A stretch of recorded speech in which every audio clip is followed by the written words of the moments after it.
दोस्तों, अगर आपको झट से बहुत कुछ सीखना है तो TRS क्लिप्स हिंदी के चैनल पे आपका स्वागत है।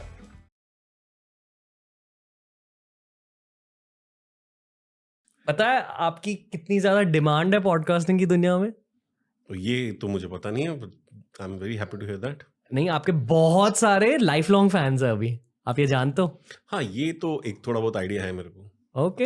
हाँ। कब जानने लगे आपकी लाइफ लॉन्ग फैंस बन चुके हैं? वो मुझे बहुत बिगिनिंग में अराउंड 2017 के आसपास समझ में आ गया था, जब फैंस से मैंने इंटरेक्ट करना और मिलना शुरू किया था। उनकी एज ग्रुप जो थी बहुत डिफरेंट थी सबकी। सो जो बच्चे थे छोटे थे used to call me uncle you really look cool. जो टीनेज लड़कियां थी वो कहती थी you look sexy. The ladies would call me कि आप you really look handsome and you are doing a great job. और जो ग्रैंड मदर्स होती थी, elderly ladies of the family, they used to bless me. So I had realized कि मेरी जो fan base है वो it's beyond any age. So yeah, नहीं, honoured to have you on the show sir. Thank you so much for having me Ranveer, thank you. बहुत सारी बातें करनी है आपसे। आई फील कि इस पॉडकास्ट में मेरे को एज एन आर्टिस्ट बातें करनी है आपसे, बिकॉज आप में बहुत ज़्यादा आर्टिस्टिक एनर्जी है, बट डेफिनेटली एक थोड़ी सी स्पिरिचुअल कॉन्वर्सेशन भी करनी है। ओके। और मैं बहुत रॉ कॉन्वर्सेशन करूंगा आपसे, जो मेरे दिल में मुझे फील हो रहा है मैं कहूँगा, तो don't mind if I am just crossing some lines. आप एक स्पेशल सोल हो अकॉर्डिंग टू मी, और हर पॉडकास्ट के पहले मैं थोड़ा सा रिसर्च करता हूँ कि इनसे क्या बात करनी चाहिए, इनसे क्या नहीं बात करना चाहिए, एट्सेट्रा। हर किसी ने कहा कि he is probably a special soul क्योंकि he was selected to play Mahadev. आप खुद ये मानते हो? पता है जब लोग महादेव को विजुलाइज कर रहे हैं, बहुत सारे लोग आपको विजुलाइज करते हैं। हाँ हाँ, आप ये जानते हो? बिल्कुल। और क्या लगता है इस पूरे आपकी पूरी जिंदगी के बारे में आपको क्या लगता है बेस्ड ऑन दैट? ये बहुत इंपॉर्टेंट मोमेंट है आपकी लाइफ का इन टर्म्स ऑफ, ये पॉडकास्ट नहीं है मैं शो के बारे में बात कर रहा हूँ। आप क्या किस नज़रिए से शो को देखते हो? किसी भी सेलिब्रिटी के लिए या किसी भी एक सोशल जो लाइमलाइट के सामने लोग होते हैं, उनको एक नॉर्मल आदमी बहुत अलग तरीके से देखता है। लाइक फॉर एग्जांपल, अगर एक एक्टर होगा तो उसे कुछ ऐसे एक्टर्स होते हैं जिनके साथ लोग जिनका ऑटोग्राफ चाहते हैं, जिनके साथ कुछ लोग पिक्चर्स खींचना चाहते हैं। कुछ ऐसे एक्टर्स होते हैं, स्पेशल एक्टर्स होते हैं, जिनसे आप सिर्फ मिलना चाहते हो और हैंडशेक करना चाहते हो। सो आई फील मैं उस कैटेगरी ऑफ पीपल में आता हूँ। और वो कैटेगरी स्पेशल इसलिए होती है बिकॉज हर किसी का उस इंसान के साथ एक डिफरेंट लेवल पे एक कनेक्शन होता है which can not be explain in words. So वो सिर्फ मिल के खुश हो जाते हैं। एंड एज फार एज जो ये शो की बात है, so I think I was blessed, he chose me. मुझे आज भी याद है, बहुत बहुत सालों पहले एक एल्डरली लेडी मुझसे मिलने आई थी और उन्होंने मेरे पाँव छूने लगी। तो मैंने कहा, अरे माता जी, आप ये क्या कर रही हैं? प्लीज़ आप ऐसा मत कीजिए, आप तो मेरी दादी की उम्र की है। तो उन्होंने मुझसे एक बड़ी प्यारी बात कही। उन्होंने कहा कि तुम्हें कोई हक नहीं मुझे रोकने का, क्योंकि तुम ये मत समझो कि मैं तुम्हारे पाँव पड़ रही हूँ। तुम माध्यम हो, तुम कनेक्शन हो, तुम मीडियम हो। सो तुम प्लीज़ मुझे रोको मत, और मुझसे मेरा वो 5 या 10 सेकंड का जो मेरा स्पिरिचुअल कनेक्शन है ऑलमाइटी के साथ, उसे रोको मत। सो आई थिंक वो एक स्पेशल पॉइंट था मेरी लाइफ में जब मैंने गिव इन कर दिया।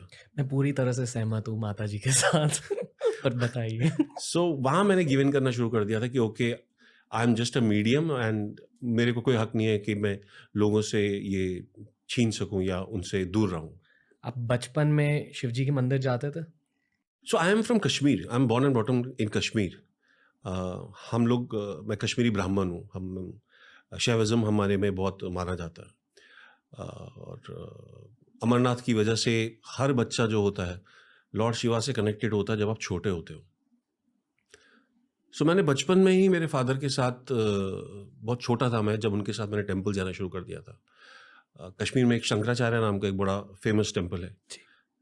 सो बचपन से एक अलग कनेक्शन रहा है लॉर्ड शिवा के साथ, और वो मेरा पर्सनल कनेक्शन मेरे फादर की वजह से रहा है, बिकॉज वो एक फर्म बिलीवर थे लॉर्ड शिवा के।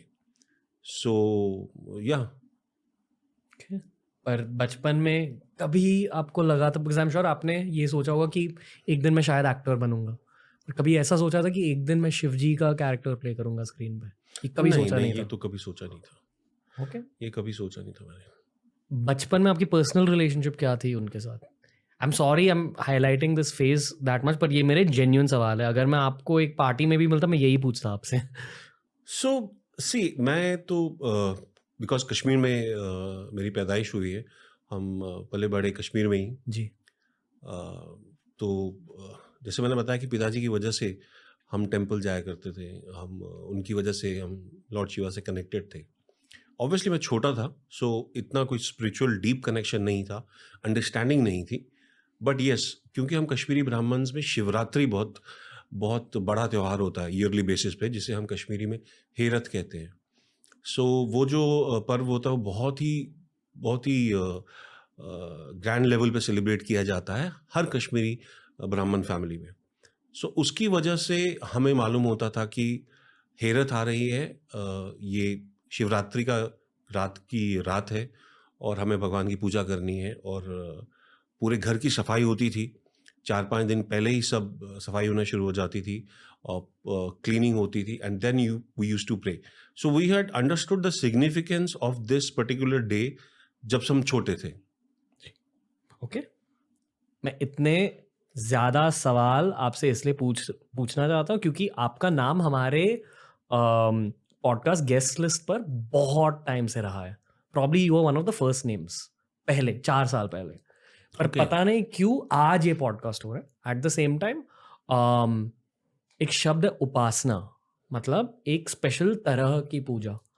और पिछले 6 महीनों से मैं शिव जी की उपासना कर रहा हूँ। एक स्लाइड जो आप शायद when you were walking and I was just doing it, मैं वहाँ बैठा था। हाँ, यू लाइटिंग सम। सो मैं शिव जी की उपासना बहुत ज़्यादा कर रहा हूँ, एंड आई पर्सनली फील कि उस वजह से आपका ये पॉडकास्ट आज पॉसिबल हुआ है। So I have more questions about Shiv ji Bhairav for you, क्योंकि आई एम श्योर जो आपने कहा कि एक पावरफुल कैरेक्टर आप निभा रहे थे स्क्रीन पर, कहा जाता है कि हर एक्टर का हर कैरेक्टर उस एक्टर को थोड़ा सा बदल देता है। Am I right? हाँ। उस कैरेक्टर ने आपको बदला कैसे?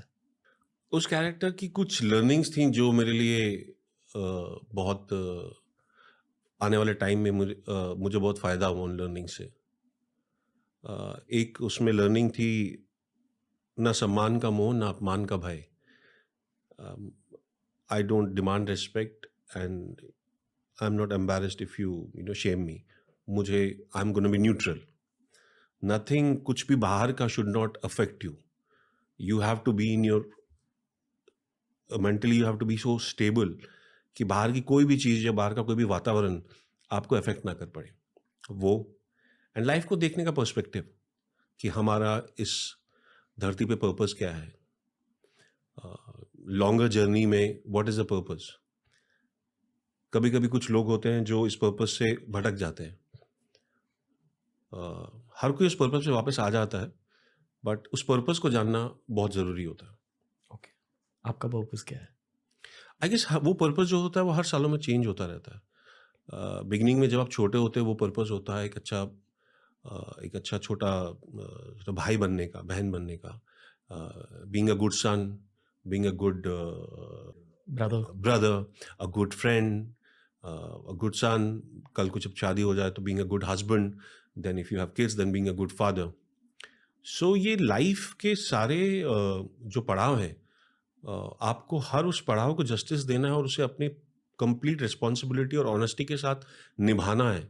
That is a bigger purpose which is not where you have achieve what you have achieved in life. आपने कितने सक्सेसफुल हुए हैं आप प्रोफेशनली, मॉनिटरी गेन्स आपके कितने हुए हैं, वो उतार चढ़ाव लाइफ में चलता रहता है। इवेंचुअली सब पहुंच जाते हैं जहां उन्हें पहुंचना होता है, बट वो जो जर्नी होती है उस जर्नी में एक अच्छा इंसान बनना, अच्छे अपने जो आसपास के जितने भी आपसे लोग जुड़े हुए हैं उनको कंप्लीट जस्टिस देना, उनके साथ जो आपका रिलेशन है, दैट इज वेरी इंपॉर्टेंट। दोस्तों अगर ये वीडियो अच्छा लगा तो डेफिनेटली हमारी प्लेलिस्ट देख लीजिए, ऐसे ही वीडियोस आपको वहां भी मिलेंगे। और डेफिनेटली TRS क्लिप्स हिंदी को सब्सक्राइब कीजिए।